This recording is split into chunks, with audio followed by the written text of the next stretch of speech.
Hello.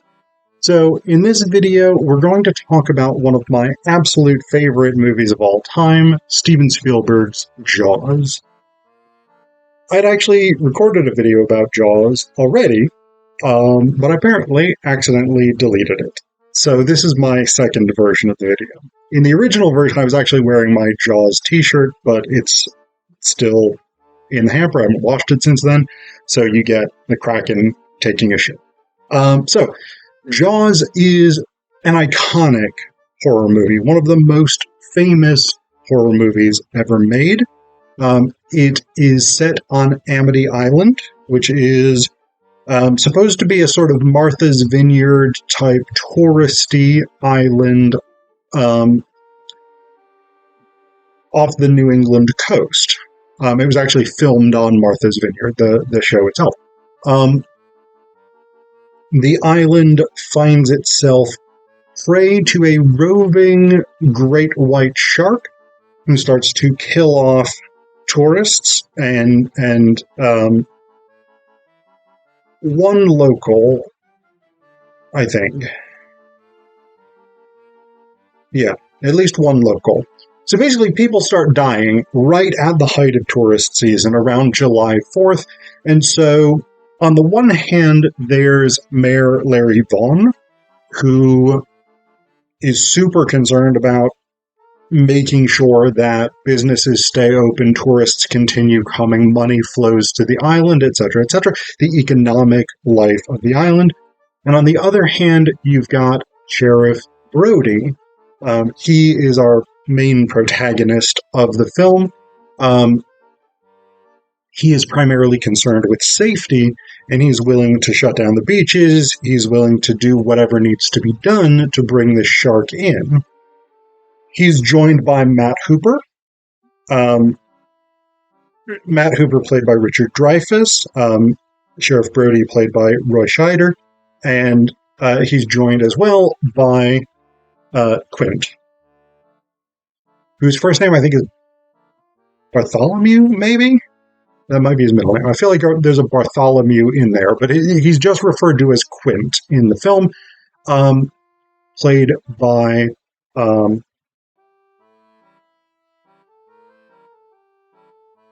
blanking on his name, Robert Shaw, sorry.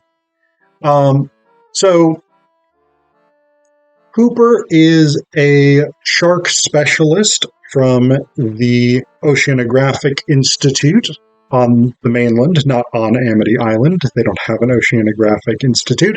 And Quint is a professional shark hunter.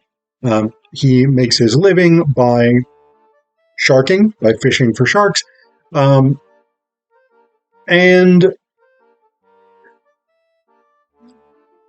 there is tension between the three. They each have slightly different goals and objectives. Hooper is interested in studying the behavior of this great white shark while also capturing it to stop it from killing people. Quint, as we learn, was on the USS Indianapolis at the end of World War II.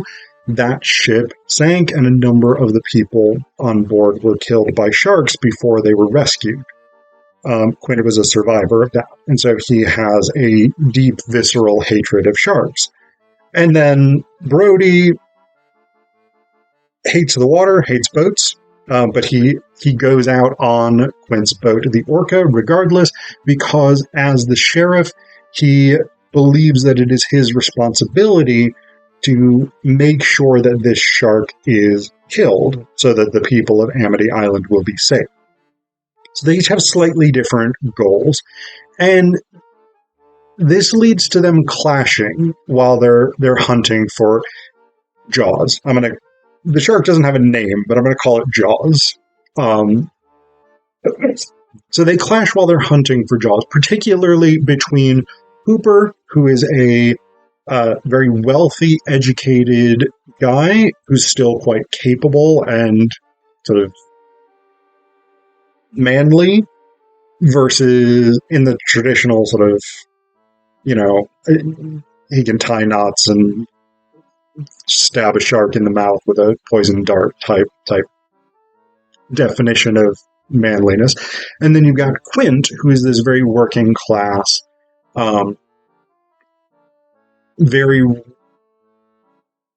rough but effective approach to hunting sharks.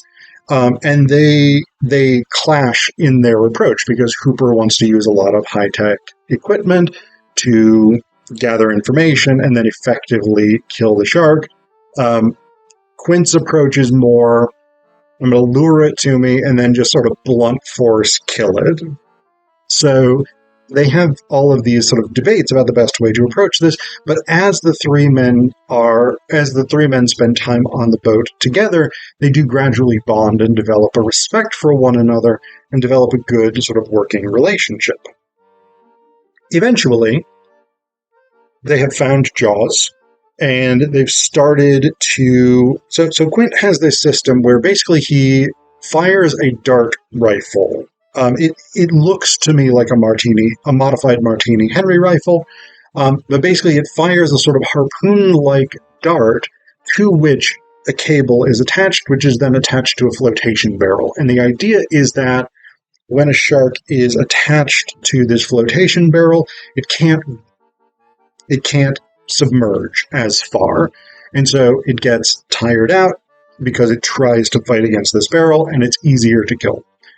Jaws eventually gets 3 barrels attached to him, and neither Quint nor Hooper is really prepared for Jaws' ability to submerge with 3 barrels.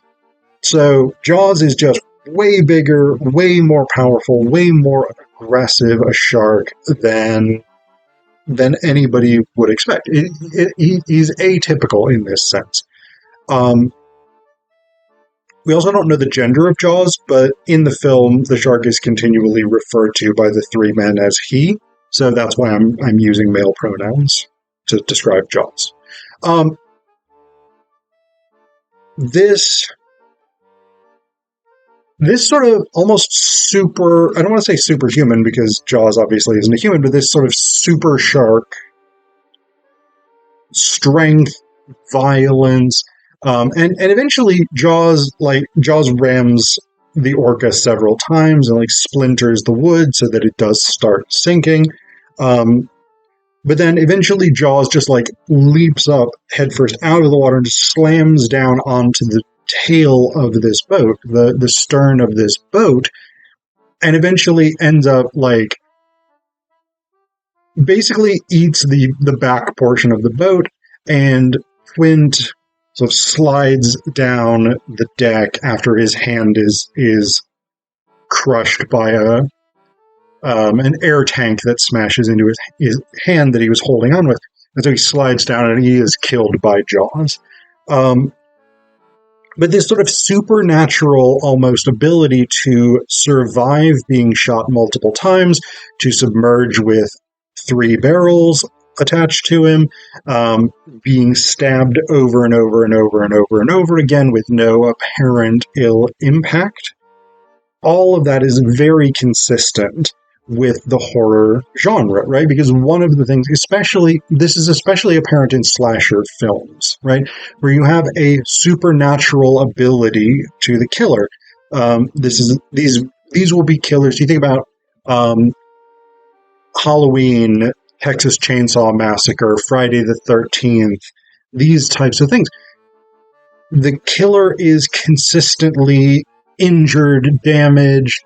They are shot, they are stabbed, they experience things that multiple times over would have killed a normal human being, and the killer continues going. This is one of the unsettling tropes of the horror film, right? Is this the impossibility of actually killing the killer. And the same thing happens in Jaws, which is one of the things that is so unsettling about the movie, is that this is a shark that, until the very end, when Sheriff Brody, as the shark is basically destroying this boat and trying to get at him, Sheriff Brody shoves an air tank, a compressed air tank, into Jaws' mouth.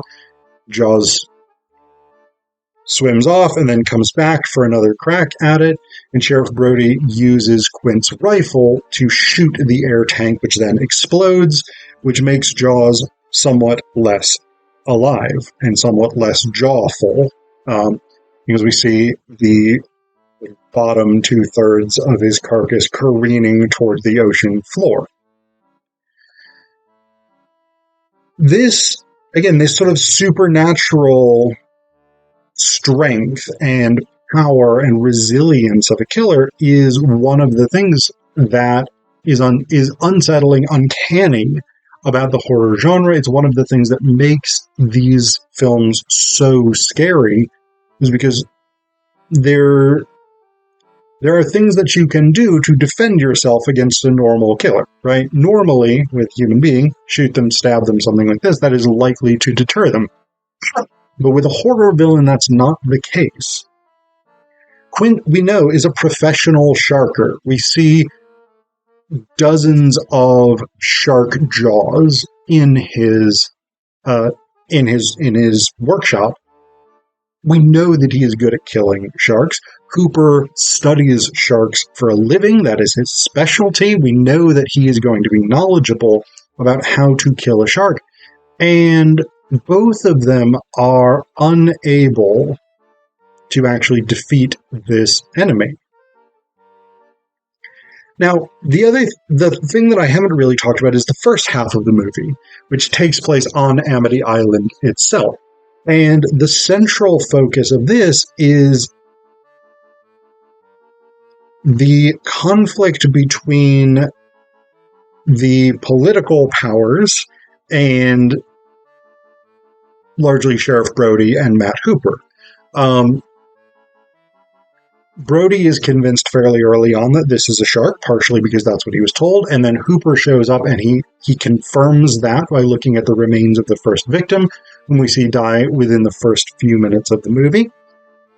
On the other hand, you have Mayor Larry Vaughn, who's really sort of the driving force of this. Yeah, let's calm things down. It's not really a problem. We gotta make sure that the tourists come, because otherwise people on the island won't have any money, will starve through the winter, etc., etc. And it is a legitimate concern that he has, right? This is a tourist-driven economy. They require tourists to come to Amity Island in order for their businesses to be profitable, in order for them to live, right? So that's a legitimate concern. And this is where it gets really interesting to think about Jaws within the last 5 years or so, because Jaws, a lot of people actually talked about Jaws and came back to this film during the COVID pandemic, because Larry Vaughn's response of, well, there could be this major life-threatening issue for which there is pretty clear evidence, but also we need to pretend that that's not the case because we need tourists. There was a startling parallel to what happened with the COVID pandemic, at least here in the US, in that the Trump administration, even though they 100% knew how dangerous COVID was going to be, they attempted to downplay it, they attempted to pretend that it was not a real issue, and they encouraged people to continue going out, continue shopping, continue spending, so that the economy would stay afloat. Now again, on one hand, this is an understandable thing, right? To shut down a whole country and a whole economy is going to be devastating. But what we saw in Jaws and what we saw with COVID is that if you attempt to ignore the reality that does not care about your ideological objectives, and you attempt to impose what you want on reality, reality won't care. And the fact that you are attempting to ignore the reality of something like the COVID pandemic or a dangerous shark attacking and killing people in the waters off of your tourism island that tends to not work out well. Right? So the negative impacts of ignoring that and letting that problem get even more significant substantially outweigh the potential benefits of trying to ignore it. And indeed, many, many more people die in Jaws because Larry Vaughn refuses to deal with the problem until he is absolutely forced to by circumstances. And many, many more people in the US died from COVID because right-wing politicians, right-wing media, right-wing pundits, etc., right-wing social media was all saying this is not a big issue. Go out, continue gathering in large groups, don't wear masks, don't take vaccines, etc. Many, many, many, many more people died than needed to because of this refusal to accept that there is a thing in reality that you need to come to terms with, and that if you attempt to ignore that reality will not conform to your ideological objectives.